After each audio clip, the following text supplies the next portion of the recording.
Hi, welcome to another session. Let's proceed.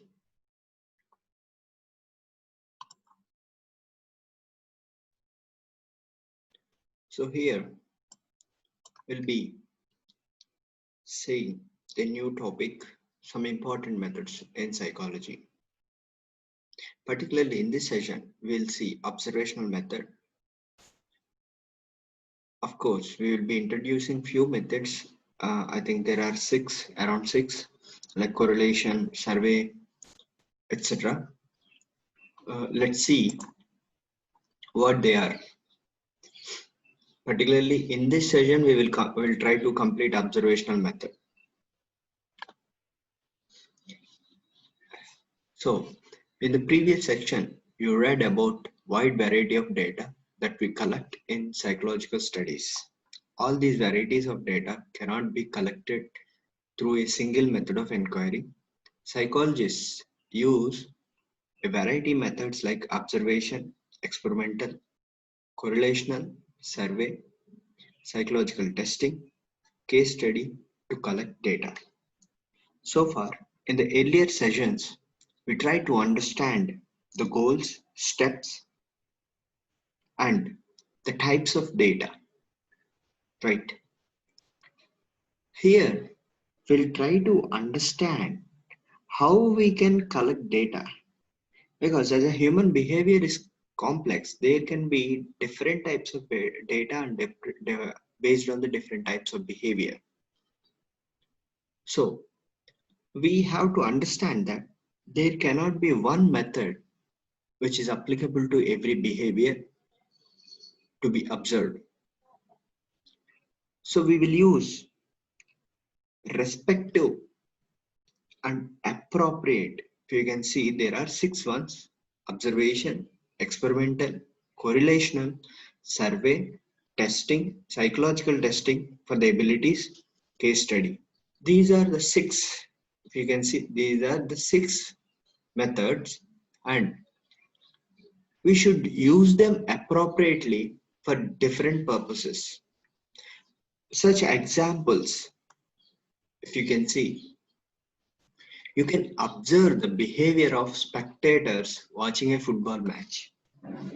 That is an observation. Okay.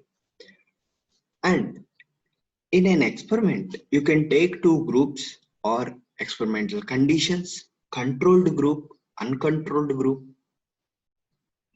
Like experiment is like conducting an experiment in a laboratory. Like you are carrying out your research in a laboratory. Okay. And next to it is they have given an example, particularly students taking exam in their regular classroom. If you can see, generally, if you consider this one, people who go to board exams, who attempt their board exams, will be little tensed. Those who are writing their regular exam in the uh, like normal school, which where they are studying, the behavior can be little odd and different. You can next to it is correlate intelligence with say self-esteem, like the cognitive abilities like intelligence, thinking, memory. All these things can be measured or are correlated, like high self-esteem, high intelligence, low self-esteem. They can really understand by comparing this which factor is uh, you can say supporting or elevating a type of behavior. There can be personal traits wherein these abilities play a key role. The more memory, the more intelligent. You say it, right? So in that way, you correlate these factors for prediction purposes. in the this is like cause and effect relationship. This is like what is going on. In the next one, there is a survey method. Survey method is here he has given the example attitude towards privatization of education. Like even we can say, for example, another example, say elections. Which government will uh, take the governance? All these things can be done with the survey. With the survey results, we can predict some behavior. You can use psychological testings to find individual differences like memory. You can administer memory test. Psychological testing can be there are two tests, speed test and power test, and particularly these psychological tests are helpful in examining, in observing or analyzing the abilities of particular individual or a group. Okay. And then there is a case study. Case study is based on one or one if it is like very unique one. In a case study on the development of, if you can see, this case is particularly related to individual development of language in a child. It is very unique one.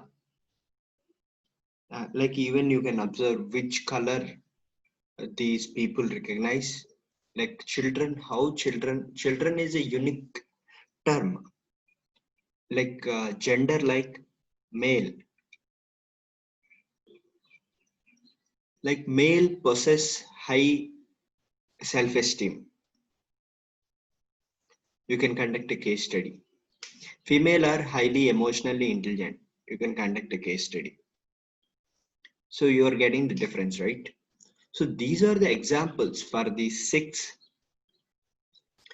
uh, you can say six methods. And let's proceed. In that, as I said, in this session we will be dealing with observation method. Let's see one of such method, that is observational method. We'll try to understand characteristics of these methods. Observation is very powerful tool of psychological inquiry. It is an effective method of describing behavior. In our daily life, we remain busy with observing numerous things throughout the day. Here we stop and let's see if we can recall. In the first unit, we have said every person is a psychologist. How he can be? Like he understand. In order to communicate, a person has to understand the other behavior and then react.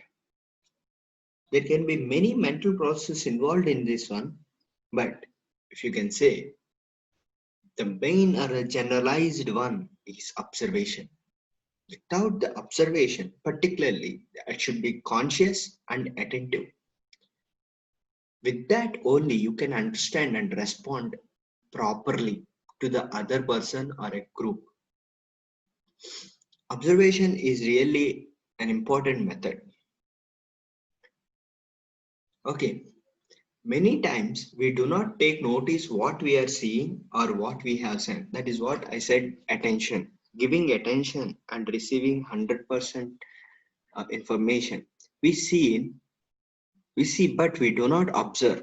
Sometimes it is like selective mutation or lack of attention also lead to this lack of observation. We remain aware of only a few things that we see daily. Like in a 24 hours, how many of you can remember all the day? No, if you can recall, you will be recalling only major events that had an impact or that was given more attention to. That depends on various factors, of course, but we'll only remember or recall very few moments in a day, and rest of all is automated, like it's a general routine. Have you experienced in such a thing? Yes, many people may. You may also have experienced that you have carefully observed a person or event for some time. You come to know many interesting things about the person or the event. For example, in the earlier we have given the example of football match. Even if you can take a cricket match or a badminton, will if you can uh, refer that example, particularly in a playground, if you are concentrating on one player, the other players you may not be observing other players. If you can see, like a photograph, in a photograph, the background, the subject is highlighted, and the other, all the rest are not, are ignored. The focus will be the focal point, particularly the subject in the picture. Here, the client can be the observational object, and we will try to understand and see what are all factors affecting his or her behavior. So a scientific observation differs from day-to-day observation in many respects. Like as we are as we are dealing with scientific methods, a scientific method can be different. The observation method can be different. So that's what. Let's see what it is. First of all, you should select the subject. You should select what you want to observe. That can be a school ground, that can be a classroom, that can be a child behavior while playing, while studying, the study habits, you can say, all these things. First of all, you have to select. Like this is the general step. Like methods in the steps of inquiry is different. Now, in the observation method, you have to select. Psychologists do not observe all the behavior that they encounter. If you can see that I said in a match, you may concentrate on a particular player. You may enjoy that particular player. There are two opposite parties, some people will be supporting one side and the other rest on the other side, right? Where will be the concentration? The concentration will be on the side which you are supporting, on the person which you enjoy his play or his or her play. So it is like selective observation, particularly the subject which you want to. For example, you may be interested to know how children studying in class 9 spend their time in school, class 11.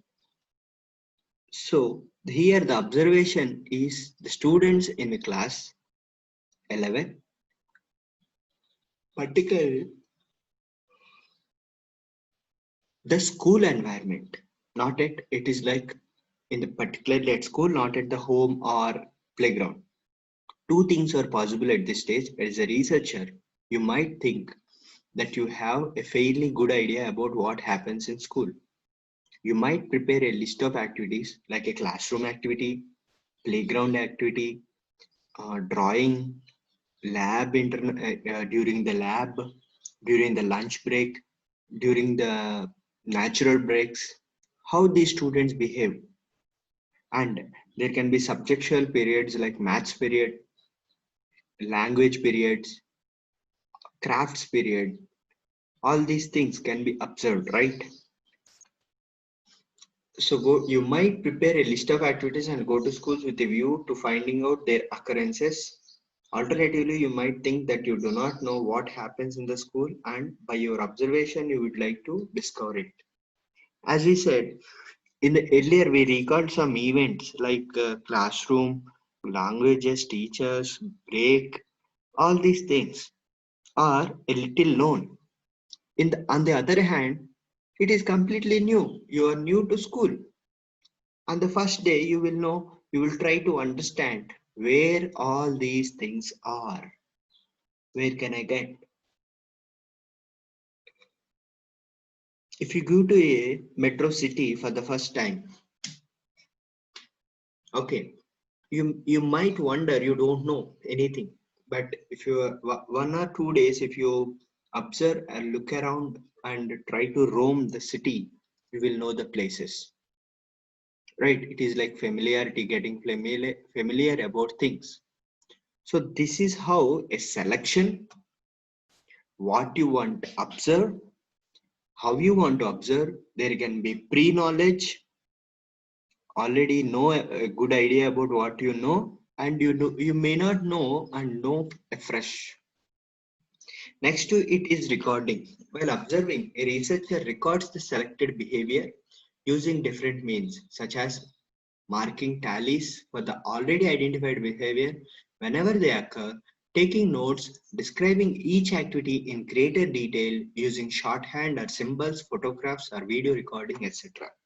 Yes, in the earlier, you have selected a subject or a behavior or try to observe, and now you have to have store the data to analyze it. Before analyzing and observing, first step and the last step, there is something you should concentrate on. That is like recording or taking a note on the behavior. The shorthand or symbols are the easiest representation to for understanding the behavior. And even the technology, you can observe them. There can be CC cameras for video recording, and you may directly record from the distance or during a closed environment or a lab.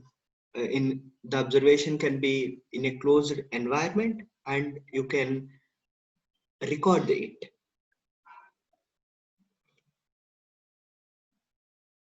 In the example, we can see clearly about this one. Okay, recording is really important to analyze the data. Next to it is analysis of data. Once you select it and then record the data, it is like analyzing data. After observations have been made, psychologists analyze whatever they have recorded with a view to derive some meaning out of it. Yes, some people, like you can say, students at school are highly active. How you can say? By observing the behavior at school compared to the behavior at home. Okay, this is one such example. Like people in um, people driving trucks has to, you can compare it like trucks versus drivers in trucks versus drivers on two-wheelers. These type of behaviors can be observed, noted and analyzed. Like you can say truck drivers have a lot of experience, good driving skills than two-wheeler driving skills. And in these are the type of examples you can say. And even compare the class studies, like class 11 are more active than class 12, class 6 standard are more uh, play, like enjoying the class than the higher grades, etc. Like observation, recording, selecting, recording and analyzing. These are the three steps, key steps in any experiment, in any research. Next, it is important to know that making good observations is a skill. A good observer knows what are he looking for. And as I said in the earlier one, selection. Even though after selection, you should observe it in a very interesting or pay attention to what you are doing. When and where the observation needs to be made, in what form the observation will be recorded, and what methods will be used analysis to the analysis of observed behavior. All these things has to be kept in mind when you are doing this observation or employing this observation method. Okay. Types of observation. Types of observation is two types like naturalistic and controlled observation. Observation can be of following types. Naturalistic and controlled. When observations are done in a natural or real life settings, in the example, it was a school in which observation was made, it is called naturalistic observation. Here in this case, the observer makes no effort to control or manipulate the situation for making an observation. This type of observation is conducted in hospitals, homes, schools, daycare centers, etc. However, many a times you might need to control certain factors that determine the behavior as they are not the focus of your study.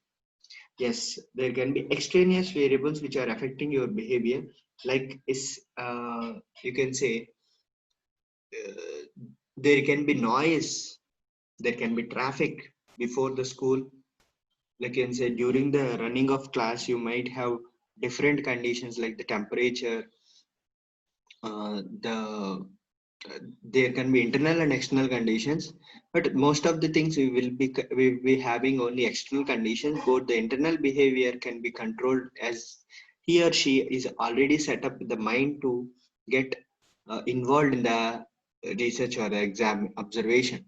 In this case, however, many a times you might need to control, that are the extraneous variables. For this reason, many of the studies in psychology are conducted in the laboratory. You can see the lab can be anything. For example, if you read box 2.1, like it is an example, let us see.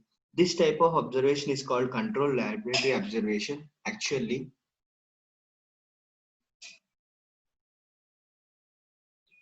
once again,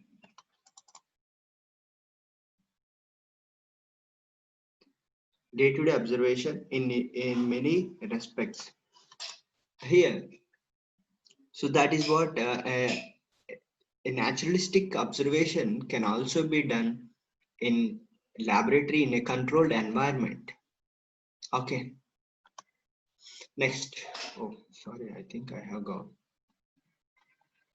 Next is participant observation. Participant versus non-participant versus participant observation. Where is this one? Other thing. So laboratory is a controlled observation. Naturalistic is a behavior which can be in a natural way, and selecting certain factors. All these things is happened in these two methods, naturalistic and versus controlled.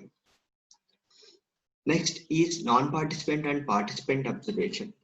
Participant observation is directly the observer or the researcher is involved in the experiment. Non-participant, it is distant. Observation can be done in two ways. One, you may decide to observe the person or event from a distance. Two, the observer may become the part of group being observed.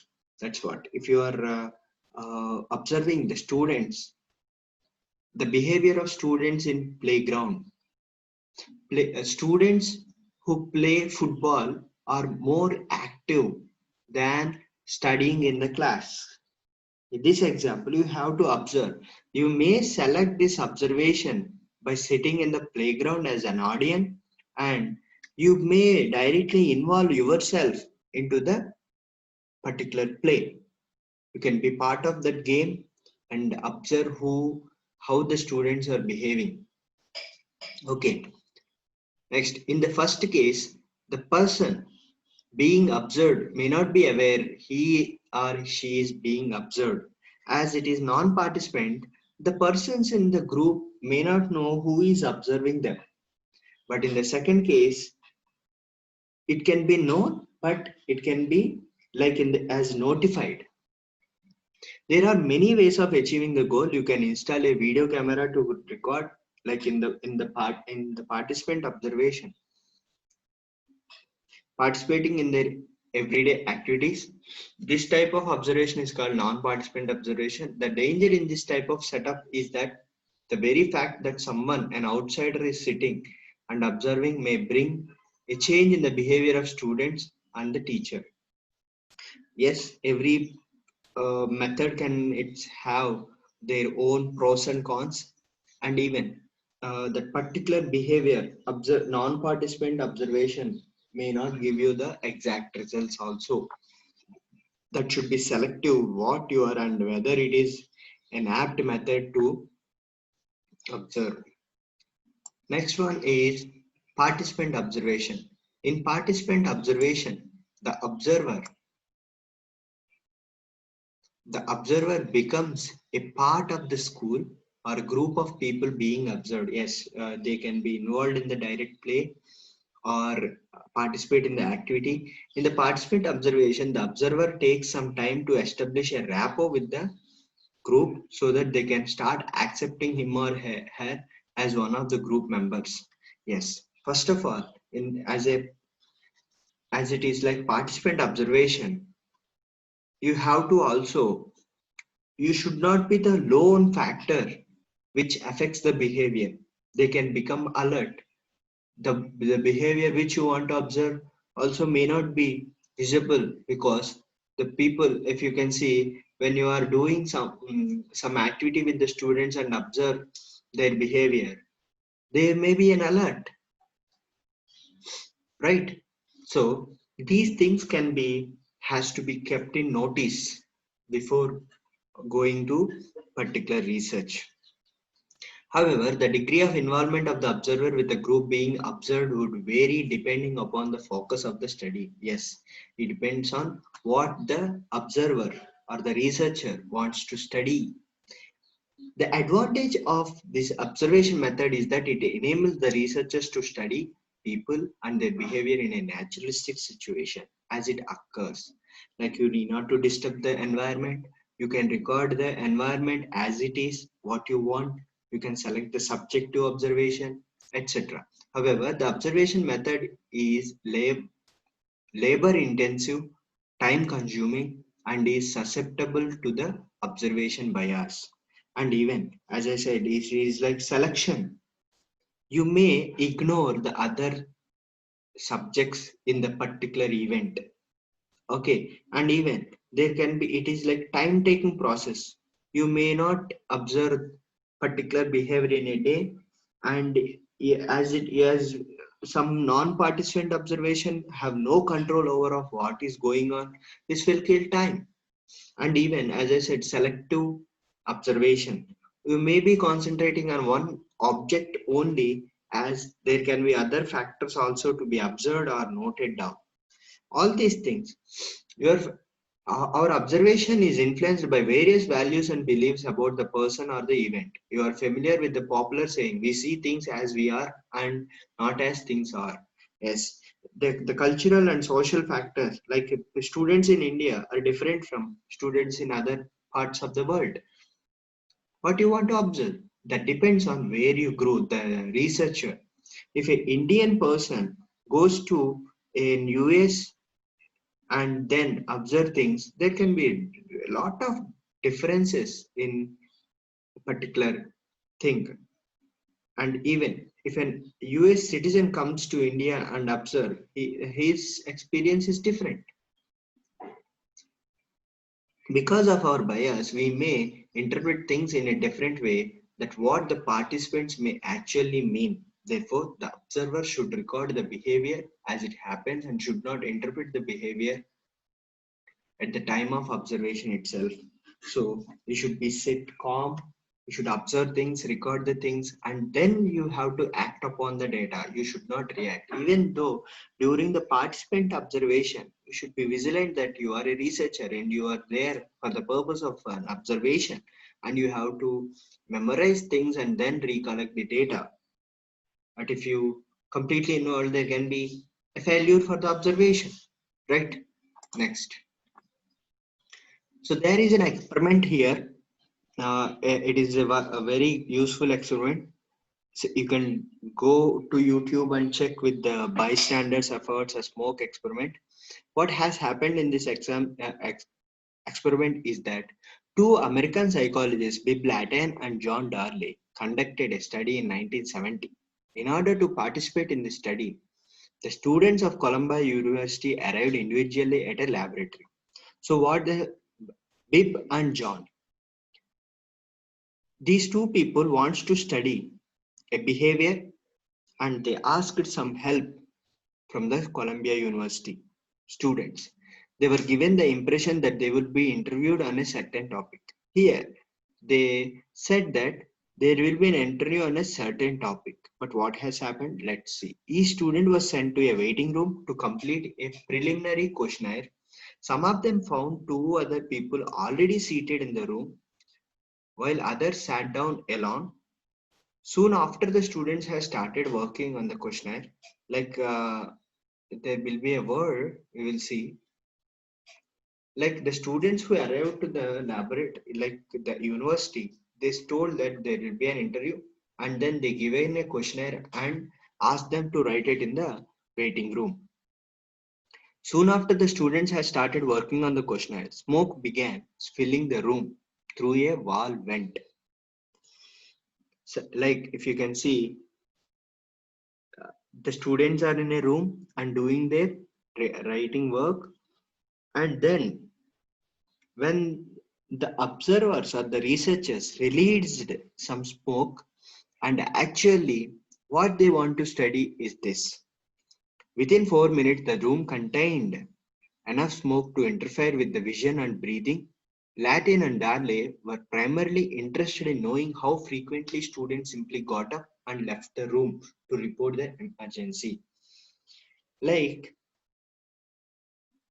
most 75% students who were waiting alone reported the smoke, but those reporting in groups were far less.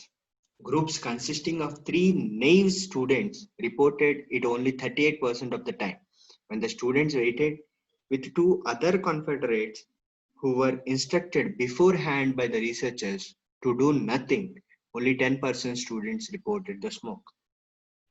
Like you can see here, the observation is done in three stages. Okay, what they convinced, how they convinced the students, it is like an interview on a certain topic or something else. What they want to study, they want to study the behavior as a group, behavior as an individual. It is like how you are responding to the environment. If you can see here, the observation is 75%. The variable factor here is smoke. The smoke is the stimulus here. When you are alone, you will be like you will not be having any knowledge, or you may not know what to do. Then you will be in a hurry and report the incident. That's what has happened.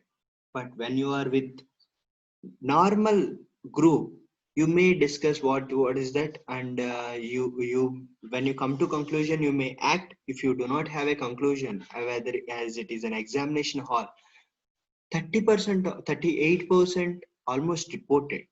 But if you take a group of people which are already instructed, it is like controlled.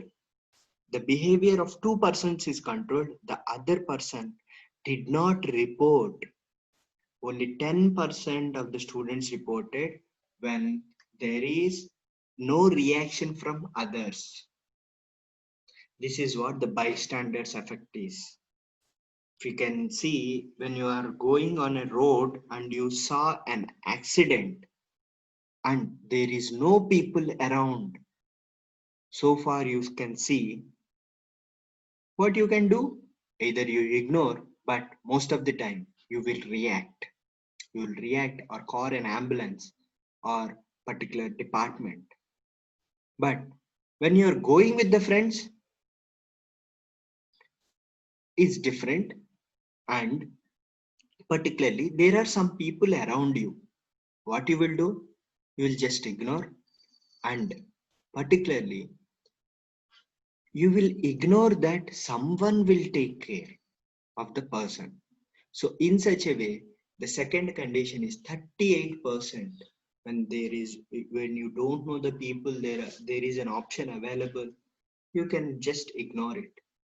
When you are alone, you are completely reporting the incident, and you are with a group of people or a people around you, you may consider to ignore that one. And particularly when there are when there is an incident with the group of friends, like particularly,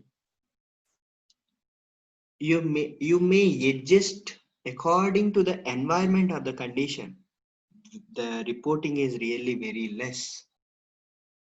But why? Because people are selectively not coming forward, and you may not know whether it is correct or wrong. There can be a hypothetical dilemma about this one. So all these conditions, if you can say, when you are alone, you may react. When you are with a group of people, like people around you, you may not. There will be chances of less social reaction. When there is some negligence with the other students, you will be like, if there is a huge crowd and you will be waiting someone to respond, like it is not my job. So this is how an experiment has to took place. You may check bystanders of a smoke experiment for more details. Next to it is there is an activity, like you try to get some understanding over this observation, like participant observation, non-participant observation. Like you can say, select a behavior, record a behavior, and analyze data. And here, what he is trying to, it is like a few students can observe one period. When the psychology teacher is teaching the class, note down in detail what the teacher does, what the students do, and the entire pattern of interaction between the students and the teachers. Discuss the observations made with the other students and teacher. Note the similarities and differences in observation. You select a classroom, you observe it, and take down points. What are all the factors that can be observed or important for your study? It is not, try to make unique observation. Like children are attentive in mathematics class. How you can observe this? By comparing to other periods. Okay, so this is the activity, the experiment we have understood, and that's the end of the session.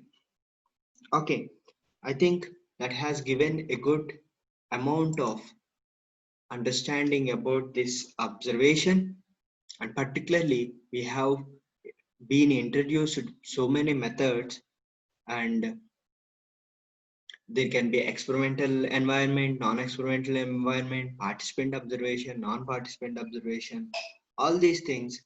Try to observe, take some case studies, and try to learn these things. So that's how I end this session. Thank you so much for your time. We'll meet you with another session.